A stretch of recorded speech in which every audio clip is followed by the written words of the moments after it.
આજે આપણે આવી ગયા છે સુરતના ફેમસ એરિયા એટલે કે શારા દરવાજા ઉપર, જે સુરતના સ્ટેશનથી ખૂબ જ નજીક છે, ફેમસ છે. એના સુરાના 101 માં અહીંયા તમને દેખાય છે, અને સુરાના 101 માં અહીંયા તમે જોઈ શકો છો ગ્રાઉન્ડ ફ્લોર પર જ તમને મળી જશે આપણું અજમેરા ફેશન. ભાઈ જોતા જ ખબર પડી છે એવું બ્રાન્ડ છે અને એવું નામ છે. હવે અહીંયા શું શું મળે છે, શું કલેક્શન છે, શું ડિટેલિંગ છે, એ ચાલો આપણે જોઈએ.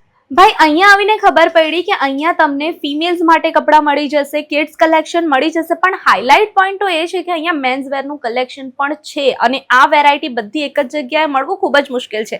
પણ અજમેરા ફેશનમાં મેન્સ વેરમાં પણ ઘણી મોટી રેન્જ છે, જ્યાં તમને રેગ્યુલરના શર્ટ્સ છે, ટી શર્ટ્સ છે, ડેનિમ છે, કુર્તા છે, કુર્તા સેટ છે, શેરવાની હોય, બ્લેઝર્સ હોય, બધું જ મળી જશે. પણ એક જ શર્ટ છે કે અહીંયા બધું તમને મળશે હોલસેલમાં, એટલે કે સેટ વાઇઝ. મિનિમમ પર્ચેસિંગ રહેશે તમારી માત્ર ને માત્ર 25,000 રૂપિયા, જેમાં તમે બધું જ પરચેસ કરી શકો છો, તમારા હિસાબે કસ્ટમાઇઝ કરાવીને પોતાનું પાર્સલ રેડી કરાવી શકો છો. તો ભાઈ એક વખત તો અજમેરા ફેશન વિઝિટ કરવું, એ પણ વેપારના ફાયદા માટે, તો જરૂરથી બને છે.